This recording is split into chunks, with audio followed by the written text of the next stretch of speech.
بسم الله الرحمن الرحيم.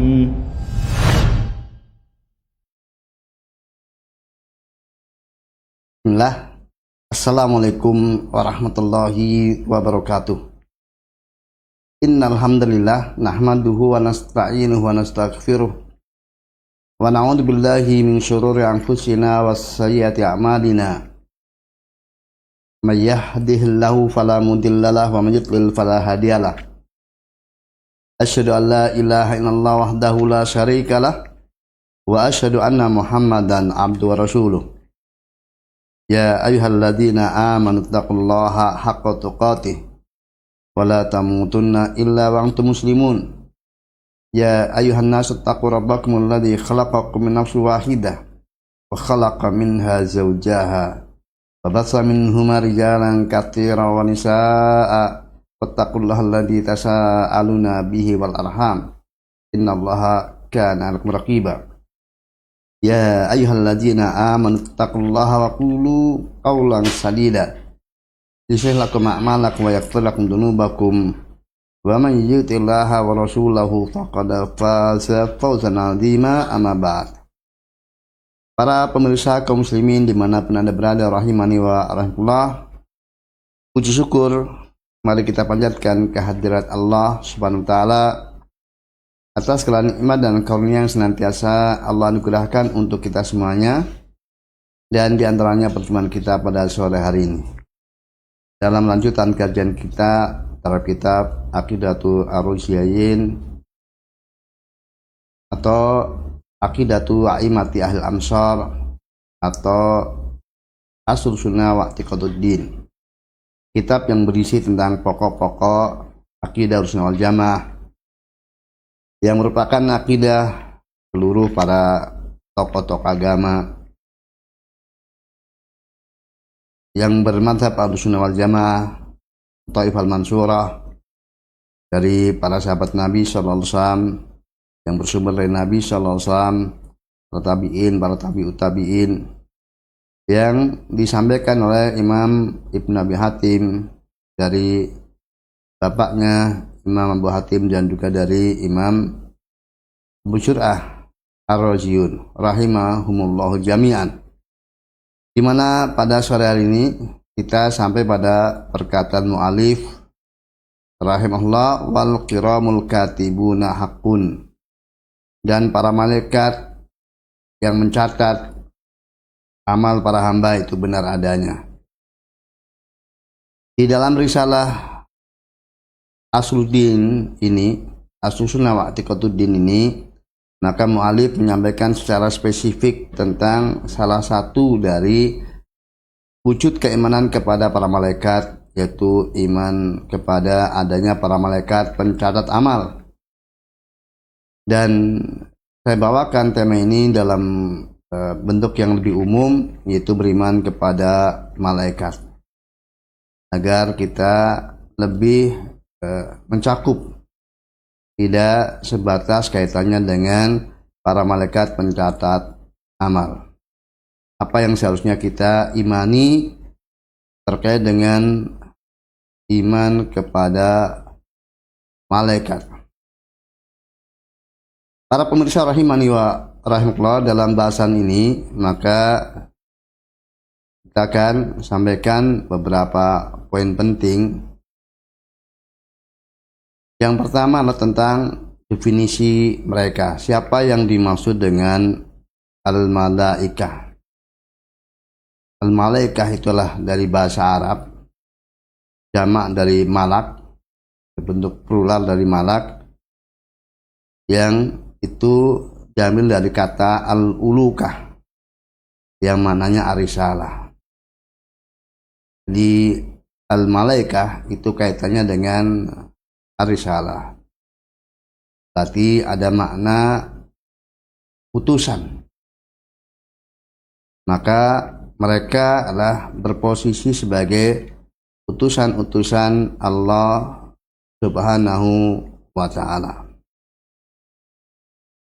Dan para pemirsa rahimani wa rahimullah, terkait dengan malaikat, Tadi ada makna arisalah di dalam kata al-malaikah.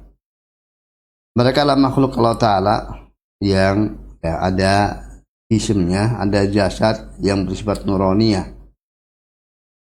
Sesuai dengan asal penciptaan mereka, yaitu cahaya. Maka dia bersifat cahaya dan sangat lembut, yang memiliki kemampuan untuk kemudian berubah wujud, menyamai wujud dari manusia. Bisa berubah-ubah bentuknya, wujudnya dalam bentuk-bentuk yang mulia, yang terhormat, di mana mereka memiliki kekuatan yang sangat besar untuk kemudian berpindah dari satu lokasi ke lokasi yang lainnya. Dan mereka makhluk Allah Ta'ala yang sangat banyak, yang tidak mengetahui berapa jumlah mereka kecuali Allah Subhanahu wa Ta'ala, di mana Allah Ta'ala telah memilih mereka sebagai hamba-hambanya yang senantiasa beribadah kepada Allah, senantiasa menunaikan apa yang Allah perintahkan, dan mereka tidak pernah durhaka kepada Allah sama sekali terhadap apa yang Allah perintahkan kepada mereka. Dan mereka senantiasa menjalankan apa yang diperintahkan oleh Allah SWT. Secara penciptaan, mereka tercipta dari cahaya, sebagaimana dalam sabda Nabi SAW dalam hadis riwayat Muslim. Nabi SAW bersabda, "Khuliqatul malaikatu min nur, wa khuliqul janu min marjim min nar, wa khuliqu Adam mimma wusifa lakum."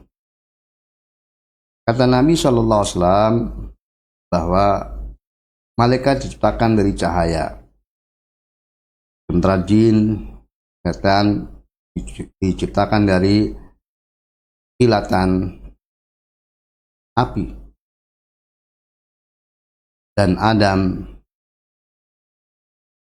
adalah sebagaimana yang sudah diceritakan kepada kalian, itu tercipta dari tanah.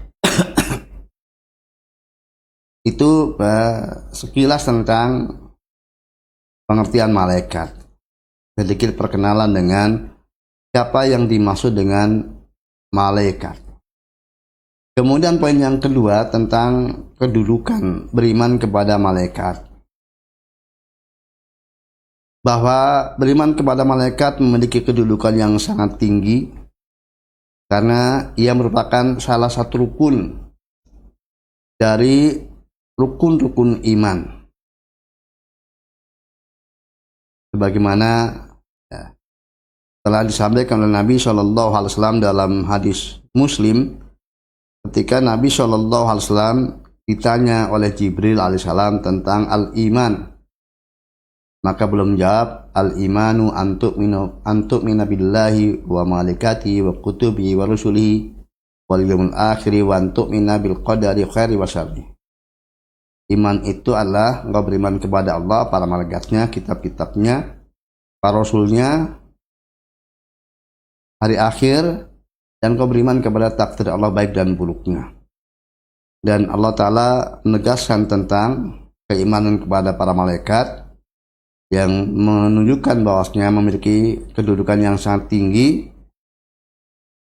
Di dalam firman-Nya, Allah Ta'ala berfirman, "Amana rasulu bima unzila ilaihi min rabbi wal mu'minun kullun amana billahi wa malaikati wa kutubi wa rasulih." Dalam Al-Baqarah 285. Rasul beriman kepada apa yang telah Allah turunkan kepadanya dari Tuhannya, dan juga orang-orang yang beriman pun beriman. Semuanya beriman kepada Allah, para malaikatnya, kitab-kitabnya, dan para rasulnya. Demikian juga dalam firman Allah Ta'ala surat Al-Baqarah 177. Allah berfirman, "Laisal birra an tuwallu wujuhakum qibal masyriq wal maghrib walakinnal birra man amana billahi wal yaumil akhir wal malaikati wal kitab wan nabiyyin." bukanlah kebajikan itu dengan kau menghadapkan wajah-wajah kalian ke arah timur dan barat.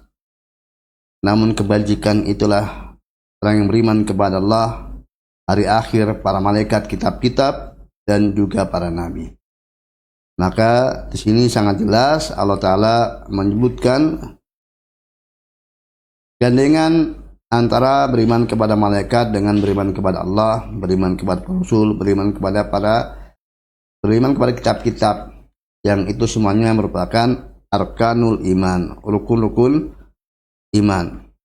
Maka dengan demikian sangat jelas ya kedudukan beriman kepada malaikat. Tidaklah seorang dikatakan beriman sehingga dia beriman kepada para malaikat, dan tentunya di dalam beriman kepada para malaikat ini harus sesuai dengan apa yang diinformasikan oleh Allah SWT dan Rasulnya.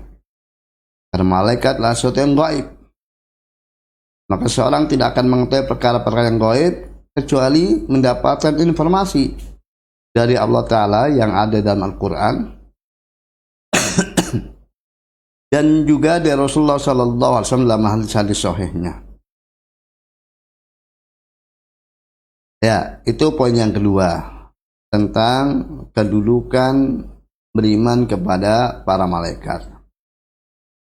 Kemudian yang ketiga, poin yang ketiga adalah tentang sifat-sifat malaikat. Telah dijelaskan baik dalam Al-Quran maupun dalam hadis tentang sifat-sifat yang dimiliki oleh malaikat, baik sifat-sifat secara kholqiyah, cara penciptaan, secara zat mereka, maupun sifat-sifat khuluqiyah, sifat-sifat yang terkait dengan kepribadian, karakter yang mereka miliki. Maka di antara sifat-sifat itu, yang pertama mereka adalah memiliki sifat sangat kuat. Mereka, para malaikat adalah makhluk Allah Ta'ala yang memiliki kekuatan yang sangat dahsyat. Sebagaimana Allah berfirman dalam surat At-Tahrim ayat 6, ya ayyuhalladzina amanu qu anfusakum wa ahlikum nara waquduhan nas wal hijarah 'alaiha malaikatun ghiladun syidad. Wahai orang-orang beriman, jagalah diri kalian dan juga keluarga kalian dari api neraka, yang mana api neraka itu bahan bakarnya adalah manusia dan batu, di mana di sana di neraka itu ada malaikat yang keras lagi kuat. Demikian juga Allah Ta'ala berfirman dalam surat An-Najm ayat 5 tentang mensifati Jibril alaihissalam, Allamahu syadidul quwa, yang telah mengajarkan kepadanya malaikat yang memiliki kekuatan yang sangat kuat, yang sangat dahsyat. Maksudnya Jibril alaihissalam. Ya, itu sifat yang pertama. Maka ya, mereka memiliki kekuatan yang sangat dahsyat. Sehingga ya pernah kan ketika kemudian Nabi kita Muhammad SAW berdakwah ke Taif, kemudian beliau diganggu, dilempari oleh warga Taif, termasuk oleh anak-anak. Kemudian beliau lari menghindari mereka. Maka datanglah malaikat gunung menawarkan bantuan kepada Nabi SAW. Jika Nabi berkehendak, maka dengan izin Allah, malaikat penjaga gunung akan kemudian mengangkat gunung itu dan ditimpakan kepada penduduk Taif. Namun Nabi SAW tidak menerima tawaran tersebut, dan beliau berharap bahwa walaupun sekarang mereka tidak menerima ajakan masuk Islam, maka barangkali nanti anak cucunya. Dan benar apa yang disabdakan Nabi SAW, maka kemudian warga Thaif beriman. Itu sifat yang pertama. Kemudian sifat yang kedua, bahwa malaikat memiliki bentuk penciptaan yang sangat besar. Jasad malaikat itu amat sangat besar.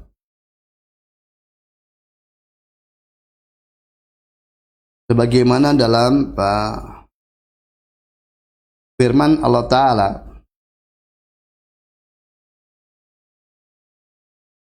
terkait dengan jadi ketika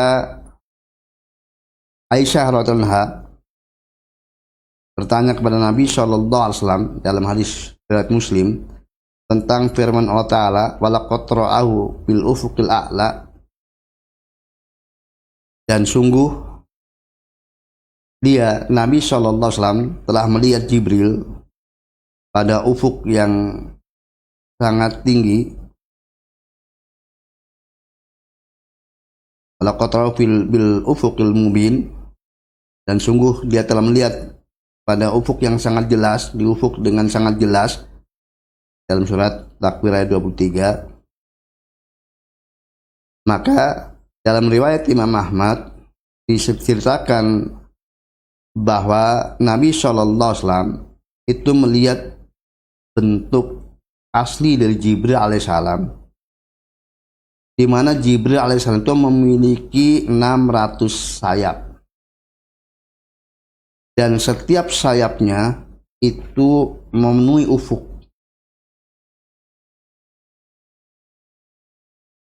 Ya. Ini menunjukkan bahwa malaikat itu memiliki perawakan yang sangat besar. Ini bentuk asli dari malaikat. Dan juga dalam sabda Nabi SAW, hadis riwayat Abu Dawud, jadi beliau bersabda, utinali an uhaddisa an malakin min malaikatillah min hamalil ars innama baina syahmati udunihi ila atiqihi masyiratu sab'imiati amin.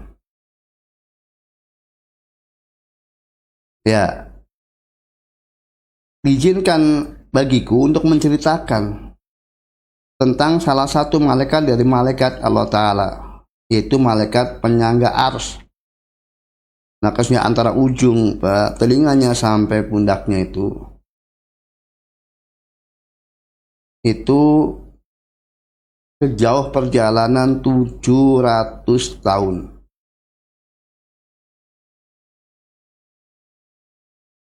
Yang ini menunjukkan perawakan yang sangat besar. Itu malaikat.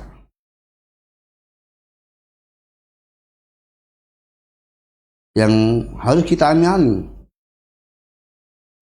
sesuai dengan informasi yang sampai kepada kita. Karena perkara gaib kita tidak akan pernah tahu tanpa ada informasi yang sampai kepada kita,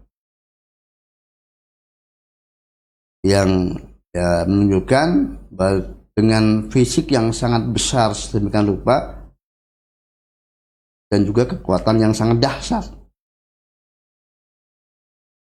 yang apabila mereka diizinkan oleh Allah Ta'ala untuk kemudian mengadap, memporak-pondakan gunung dan apa yang ada di sekelilingnya, maka mereka mampu dengan kekuatan yang sangat besar. Kemudian sifat yang ketiga, bahwa para malaikat itu memiliki perbedaan di dalam bentuk mereka. Jadi meskipun mereka adalah merupakan makhluk yang besar, tetapi tingkat kebesarannya itu berbeda-beda antara satu dengan yang lainnya. Tidak kemudian satu tingkatan, tetapi mereka berbeda-beda.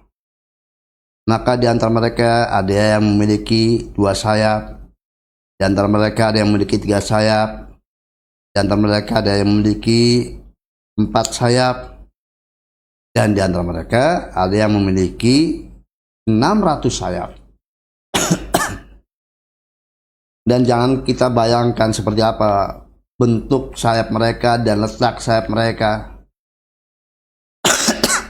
Apabila sayapnya lebih dari 3, apalagi sampai 600 sayap, kita imani sesuai dengan informasi yang ada tanpa kemudian kita membayangkan. Karena kalau kemudian tidak ada bentuk konkret yang disampaikan kepada kita dalam wujud yang bisa kita saksikan, maka kita tidak bisa membayangkan. Yang jelas itulah tentang mereka memiliki perbedaan dalam fisik yang dimiliki oleh mereka satu dengan yang lainnya. Tidak semuanya sama. Allah berfirman dalam surat Fatir ayat 1, Alhamdulillahi fatiris samawati wal ard ja'ilil malaikati rusulan uli ajnihatin masna wa sulasa wa ruba yajidu fil khalqi ma yasha. Segala puji bagi Allah yang telah menciptakan langit-langit dan bumi. Dia menjadikan para malaikat sebagai utusan, sebagai para utusan, di mana mereka memiliki sayap, ada yang 2, ada yang 3, ada yang 4. Dan Allah menambah dalam penciptaannya sesuai dengan yang Dia kehendaki. Ya, ini membuktikan bahwa mereka memiliki bentuk fisik yang berbeda-beda satu dengan yang lainnya, meskipun sama-sama besar dan sama-sama kuat. Kemudian sifat yang keempat dari sifat malaikat adalah bagus, artinya indah. Penampakannya itu indah.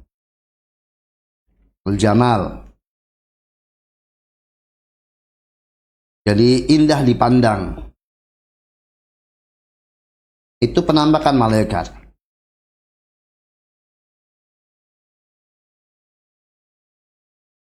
Sebagaimana dalam firman Allah Ta'ala surat An-Najm, Allama syadidul quwa tu miratin, telah mengajarkan kepadanya, yaitu malaikat yang memiliki kekuatan dumirah. Dijelaskan oleh Qatadah rahimahullah, yang dimaksud dengan dumirah adalah du khalqin tawil hasan. Jadi memiliki model penciptaan yang panjang lagi bagus. Demikian juga dikatakan oleh Ibn Abbas radhiyallahu dumirah dumandor hasan. Itu penampakan yang bagus, yang indah. Sebagaimana juga dalam firman Allah Ta'ala tentang kisah para wanita dalam kisah tentang Nabi Yusuf alaihissalam. Ketika mereka melihat Nabi Yusuf alaihissalam, Allah berfirman, "Falamma ra'aynahu akbarnahu wa qata'na aydiyahunna wa qulna hasya lillah ma hada basharan in hada illa malakun karim." Maka tatkala mereka melihat Yusuf, yaitu wanita-wanita itu melihat Yusuf, maka mereka takjub. Mereka terheran-heran. Sampai kemudian mereka memotong tangan-tangan mereka. Tidak sadar karena diberi oleh istri Al-Aziz buah-buahan, kemudian peso. Dan ketika melihat Nabi Yusuf, nggak sadar pesonya mengenai tangan-tangan mereka, mengiris tangan mereka. Maka mereka katakan dengan rasa takjubnya, "Hasalillah, ini bukan manusia, tapi inilah malaikat yang mulia." Ini menunjukkan bahwa sudah terpatri dalam jiwa benak umat manusia bahwa malaikat itu adalah memiliki bentuk yang sangat indah, sangat menawan untuk dipandang.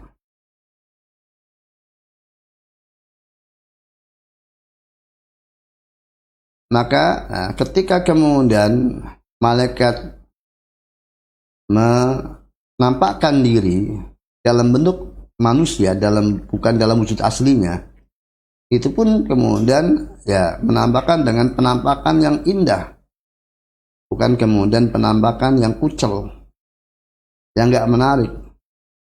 Sebagaimana hadis datangnya Jibril alaihissalam kepada Nabi Muhammad SAW. Sebagaimana juga para malaikat yang datang menemui Nabi Lut alaihissalam. Sehingga kemudian kaumnya Nabi Lut alaihissalam itu tergoda dengan ketampanan para malaikat yang bertamu kepada Nabi Lut alaihissalam. Demikian juga pernah malaikat hadir dengan penampakan seperti salah seorang sahabat Nabi yang sangat tampan. Itu yang keempat, sifat mereka yaitu memiliki ketampanan, keindahan rupa, penampakan yang sangat indah, sangat menawan. Ya, itu semuanya tadi tentang sifat-sifat khalqiyah ya. Sifat-sifat secara penciptaan, secara fisik, zat mereka.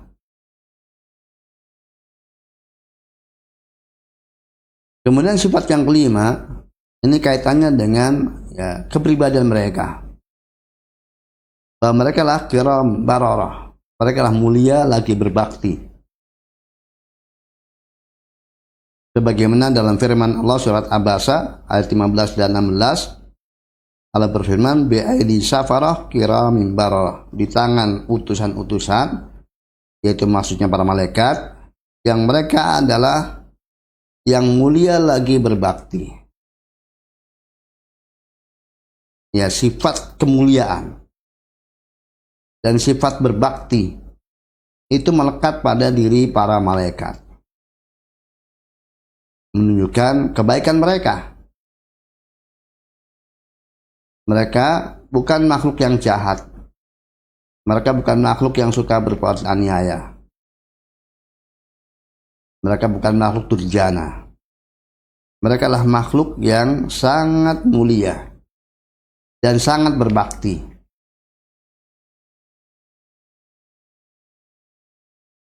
Kemudian yang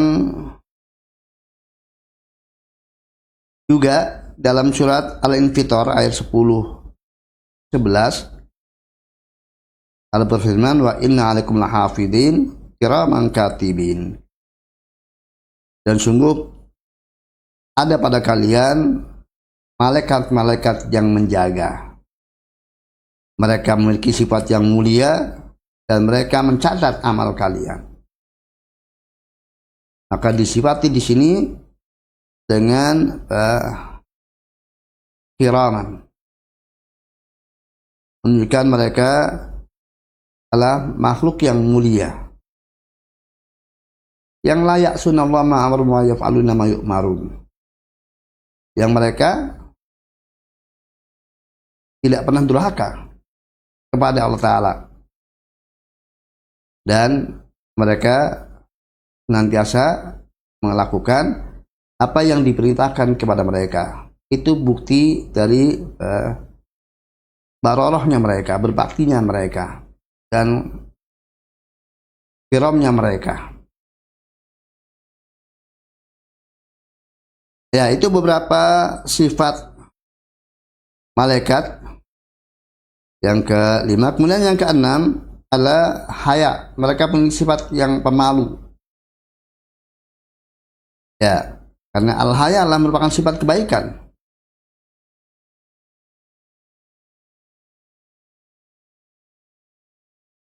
Dan siapapun yang punya sifat pemalu, malu, itu menunjukkan kebaikan badannya. Wal haya la ya'ti illa bi khair, kata Nabi. Malu tidak mendatangkan kecuali kebaikan. Fa dalam tastahi fasna ma syi'ta. Kalau kamu nggak punya rasa malu, silakan berbuat sesukamu. Artinya orang yang memiliki karakter pemalu, dia akan malu berbuat hal-hal yang tidak baik. Nah, terkait dengan bahwa mereka lah memiliki sifat malu, dalam sabda Nabi SAW terkait dengan Utsman bin Affan radhiyallahu anhu, beliau bersabda, "Ala astahi min rajulin tastahi minhu al malaikah." Dalam hadis riwayat Muslim. Tidakkah sepantasnya aku merasa malu dari seorang yang malaikat aja malu darinya? Ya, maka malaikat memiliki sifat malu.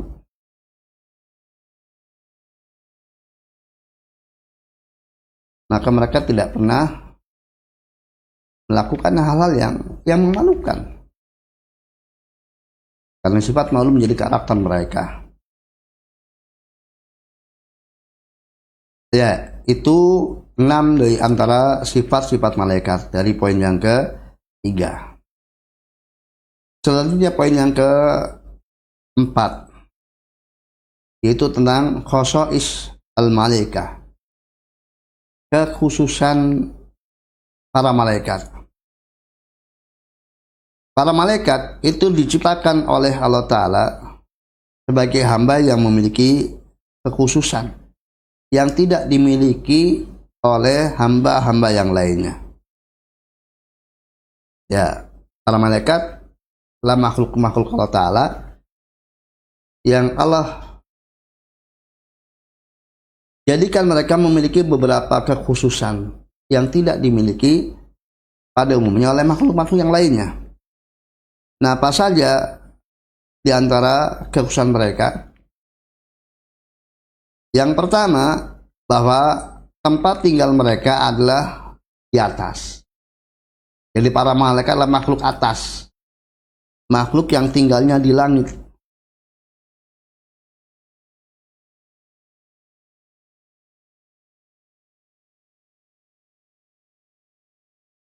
Ya. Dan banyak dari firman Allah Ta'ala yang menunjukkan tentang hal itu, bahwa mereka lah berada di atas.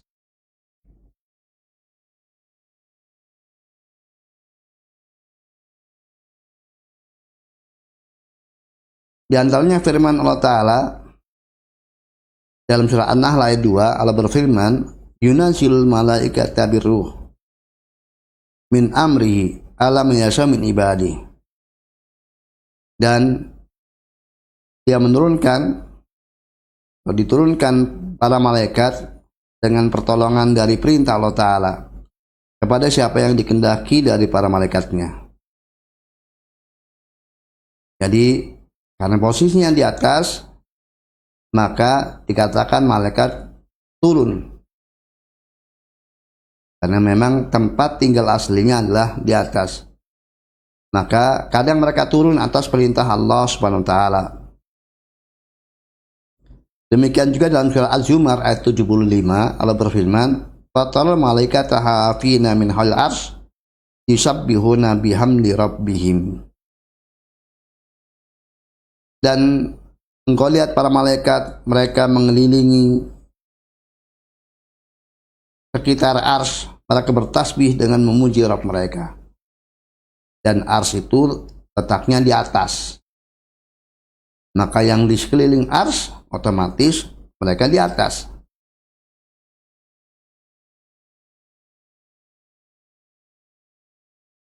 Ya, itu sifat atau kekhususan yang pertama. Kemudian kekhususan yang kedua, bahwa para malaikat itu tidak disifati dengan laki-laki maupun perempuan. Jadi tidak dikatakan dengan berjenis kelamin laki-laki maupun perempuan. Allah berfirman mengingkari apa yang dikatakan oleh orang-orang kafir dalam surat An-Najm ayat 27. Wa ja'alul malaikata alladzina hum ibadur rahman inasa asyaidu khalqahum sanaktubu syahadatuhum wa yus'alun. Mereka menjadikan para malaikat yang mereka lah hamba-hamba Allah Ta'ala itu sebagai berjenis perempuan, berjenis kelamin perempuan. Apakah mereka menyaksikan penciptaan mereka? Maka akan kami catat persaksian mereka dan mereka diminta pertanggungjawaban atas apa yang mereka katakan bahwa para malaikat adalah perempuan.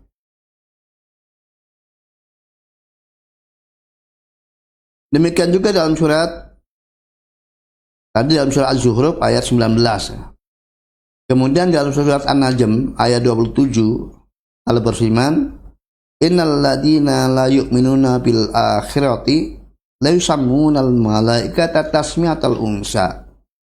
Sungguh orang-orang yang tidak beriman kepada hari akhir, mereka menamai para malaikat dengan nama-nama perempuan. Jadi mereka klaim bahwa malaikat itu berjenis kelamin perempuan. Itu Allah bantah.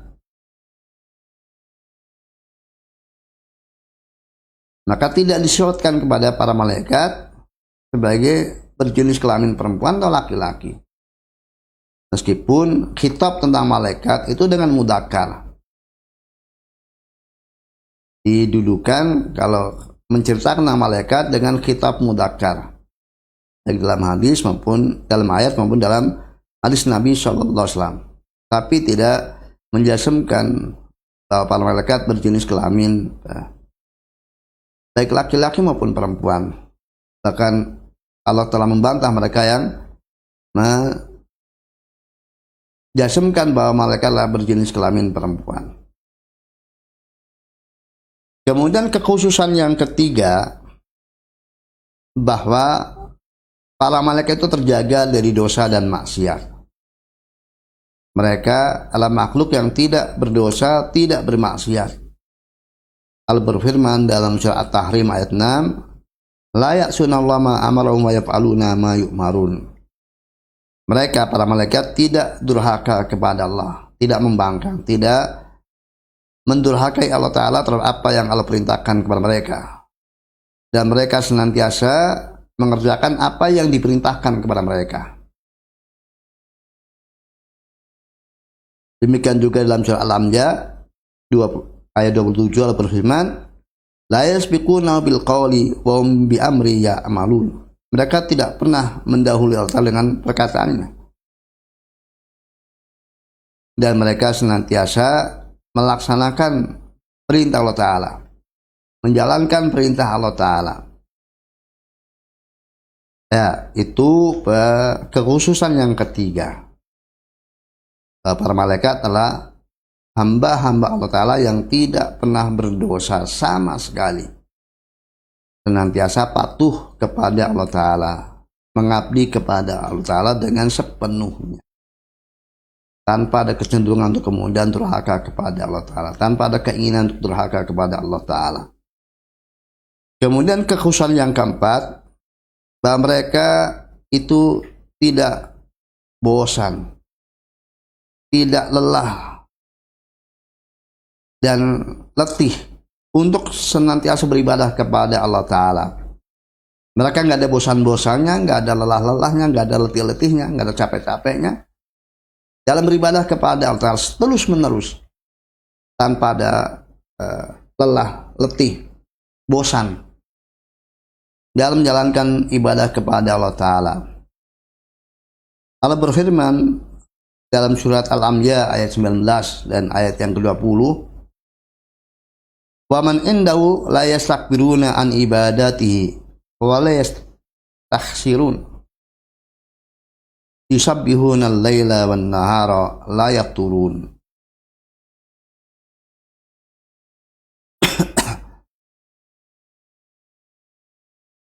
Ya, kata Allah Ta'ala, dan yang berada di sisi Allah Ta'ala itu para malaikat, maka mereka tidak angkuh, tidak sombong untuk beribadah kepada Allah Ta'ala. Mereka menjalankan ibadah kepada Allah Ta'ala, tidak menyombongkan diri, menolak beribadah kepada Allah Ta'ala. Dan juga mereka tidak lelah, tidak letih.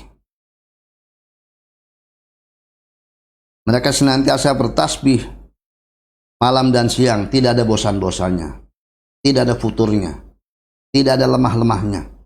Kuat mereka untuk senantiasa beribadah kepada Allah Ta'ala, tidak pernah mengalami kefuturan, kebosanan dalam beribadah kepada Allah Ta'ala.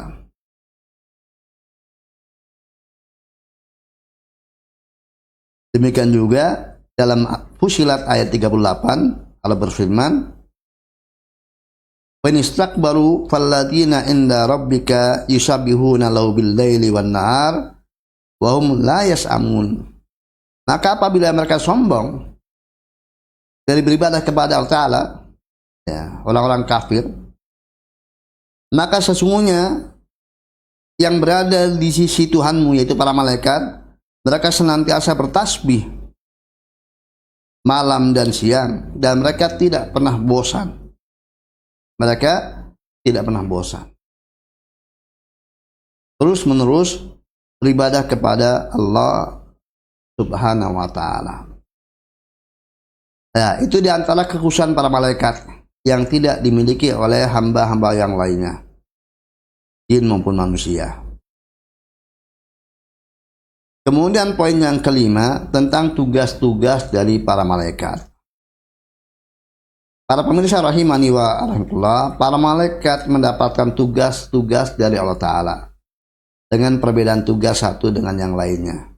Dan tugas-tugas dari Allah adalah tugas-tugas ibadah. Allah tidak butuh kepada mereka, mereka yang butuh kepada Allah. Maka tugas-tugas yang mereka emban itu bukan dalam rangka membantu Allah. Allah tidak butuh bantuan siapapun juga. Allah Maha cukup dari alam semesta ini. Tapi apa yang ditugaskan kepada mereka, itulah ibadah mereka kepada Allah Ta'ala. Sebagai manusia diperintah untuk berbagai macam dengan kewajiban, maka itu adalah ibadahnya manusia kepada Allah Ta'ala. Allah tidak butuh ibadahnya manusia kepada Allah Ta'ala, tapi manusia yang butuh beribadah kepada Allah. Demikian juga para malaikat.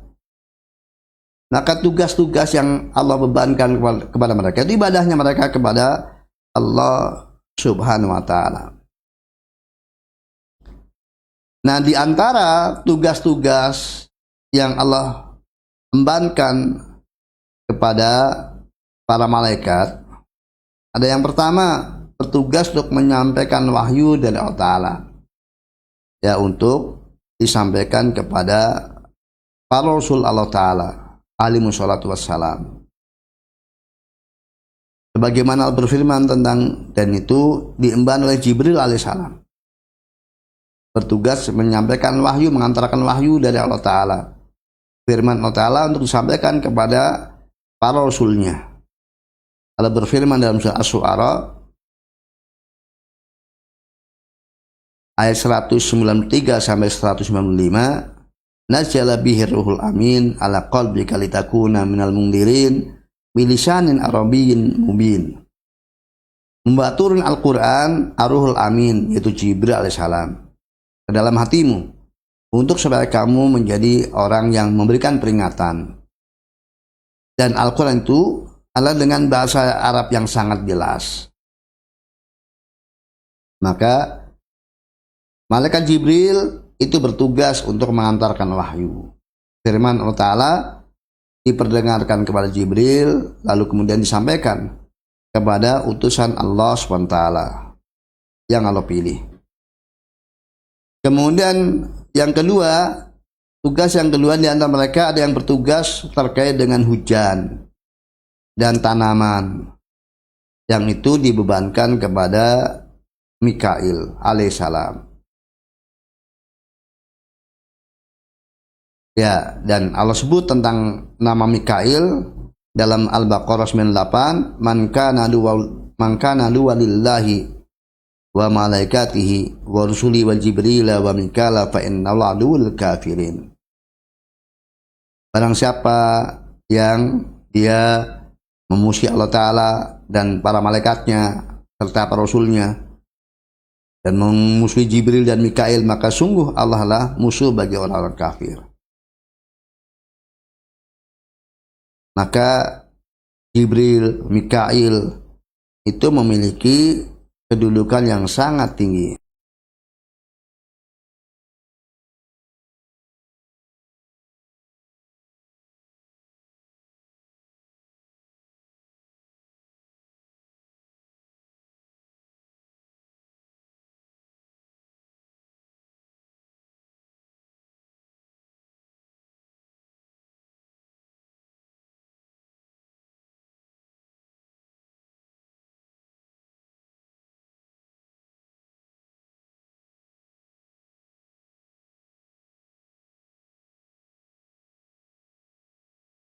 Dan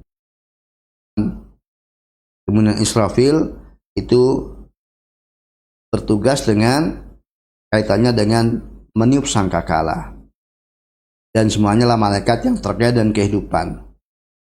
Maka tugas yang ketiga adalah yang bertugas untuk meniup sangkakala, itu Israfil alaihissalam.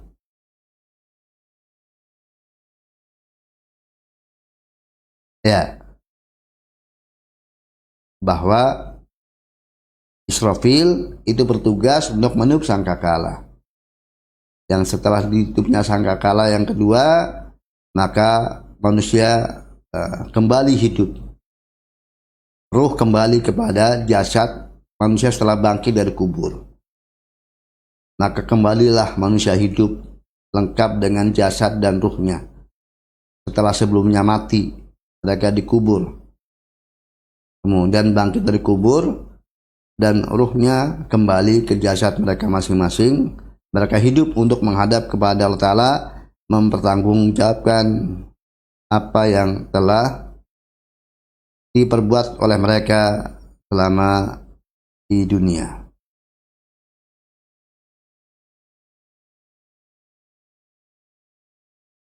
Kemudian tugas yang keempat yaitu bertugas untuk kemudian mencabut nyawa. Dan inilah menjadi tugas malakul maut. Dan Al-Quran menyebutnya malakul maut. Dan tidak ada wallahu alam hadis yang sahih yang menyebutkan bahwa malakul maut itu namanya Ijrail. Maka kita mencukupkan diri dengan apa yang disebut oleh Allah Ta'ala tentang penyebutan bagi malaikat tersebut, yaitu malakul maut. Allah berfirman, "Qul yatawaffakum malakul mauti alladzi wukila bikum tsumma ila rabbikum turja'un." Dalam surat As-Sajdah ayat 11. Katakan, mewafatkan kalian malakul maut yang telah diberi tugas terkait dengan kalian. Kemudian nanti kalian akan dikembalikan kepada Rabb kalian.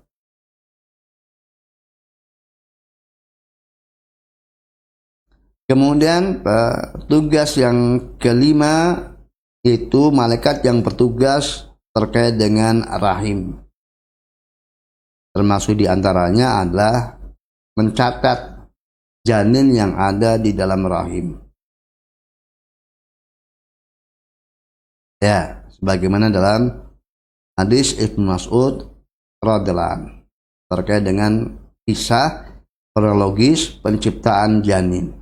Sampai kemudian malaikat diperintah untuk kemudian meniupkan ruh dan mencatat 4 hal tentang rizkinya, ajalnya, kemudian amalnya dan nasibnya. Apakah celaka atau bahagia.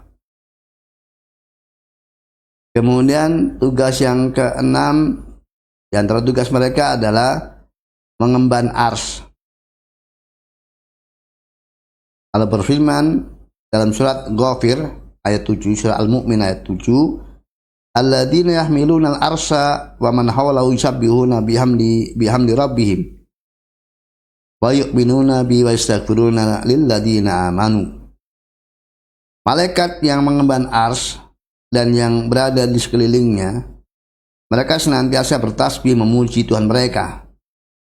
Dan mereka beriman kepada Allah Ta'ala. Dan juga mereka memohonkan ampun kepada Allah Ta'ala untuk orang-orang yang beriman. Allah juga berfirman dalam surat Al-Haqqah ayat 17, wa yahmil arsya rabbika fawqahum yawma idzin samaniyah. Dan menyangga ars Tuhanmu di atas mereka pada hari itu ada 8 malaikat. Itu yang ke-6. Kemudian yang ke-7, sebagian mereka bertugas untuk menjaga surga.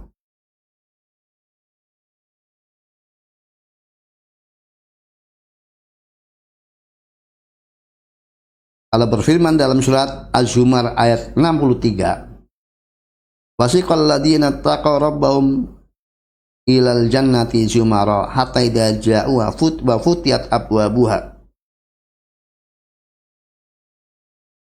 wa qala lahum khazanatuha salamun alaikum tibtum fadkhuluha khalidin. Dan digiringlah orang-orang yang bertakwa menuju Rabb mereka. Orang-orang yang bertakwa kepada Rabb mereka, kepada Tuhan mereka, ke surga secara berkelompok-kelompok. Sampai kemudian hingga mereka sudah sampai kepada surga dan kemudian dibuka pintu-pintu surga, maka berkatalah kepada mereka penjaga surga, penjaga-penjaga surga, kesejahteraan atas kalian, berbahagialah kalian, maka silakan kalian masuk dalam surga dan abadi di dalamnya.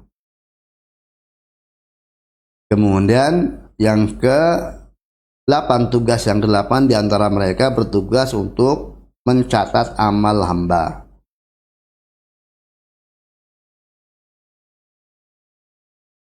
Bagaimana dalam firman Allah Ta'ala Al-Infitar ayat 10 dan 12, wa inna alaikum lahafidin kiraman katibin ya'lamuna ma taf'alun. Dan sungguh atas kalian ada para malaikat yang menjaga. Mereka malaikat yang mulia lagi mencatat. Mereka mencatat amal kalian. Mereka mengetahui apa yang kalian kerjakan. Demikian juga dalam firman Allah Ta'ala surat Qaf ayat 18, ma yalfidu min qawlin illa ladai raqibun atid. Tidak ada sebuah perkataan yang terucap kecuali ada di sisinya malaikat yang mengawas lagi mencatat.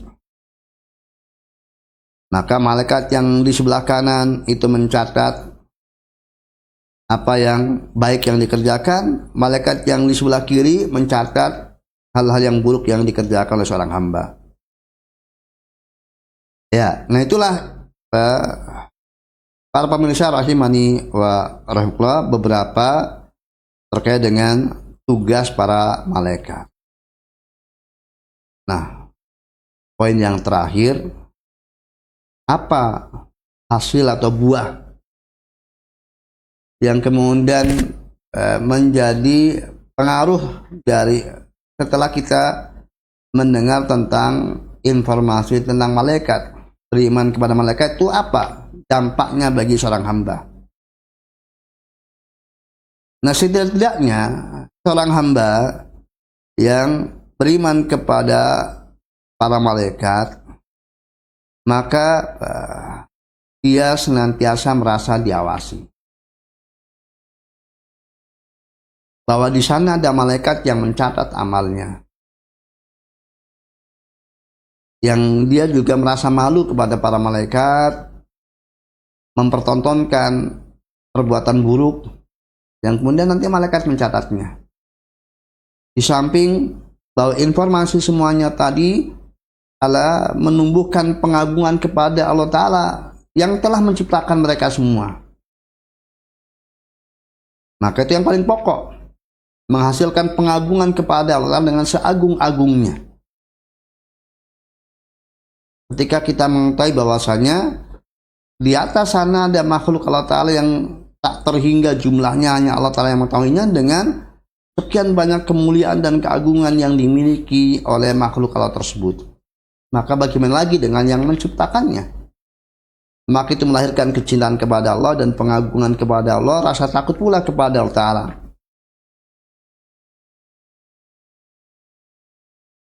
Dan kemudian juga karena diantara tugas malaikat mendoakan orang beriman, maka jadilah kita menjadi hamba-hamba yang senantiasa didoakan kebaikan oleh para malaikat. Karena doa-doa malaikat adalah mustajab. Maka berjuanglah untuk kita menjadi bagian dari hamba yang didoakan baik oleh para malaikat. Dan sebaliknya, menghindari dari sebab-sebab yang mendatangkan laknat. Karena sebagian malaikat itu melaknat orang-orang yang fasik, orang-orang yang durhaka kepada Allah Subhanahu wa Ta'ala. Ya, nah demikianlah para pemirsa rahimani wa rahimakumullah, bahasan yang bisa saya sampaikan terkait dengan beriman kepada malaikat. Semoga bermanfaat bagi kita semuanya, dan kita lanjutkan pada pertemuan berikutnya dengan tema yang berikutnya. Kita memohon kepada Allah Ta'ala agar senantiasa menambah keimanan kepada kita, meningkatkan keimanan kita, dan mengistiqomahkan kita di jalan yang benar sampai ajal menjemput kita. Amin. Subhanakallahumma wa bihamdika asyhadu an la ilaha illa anta astaghfiruka wa atubu ilaik. Assalamualaikum warahmatullahi wabarakatuh.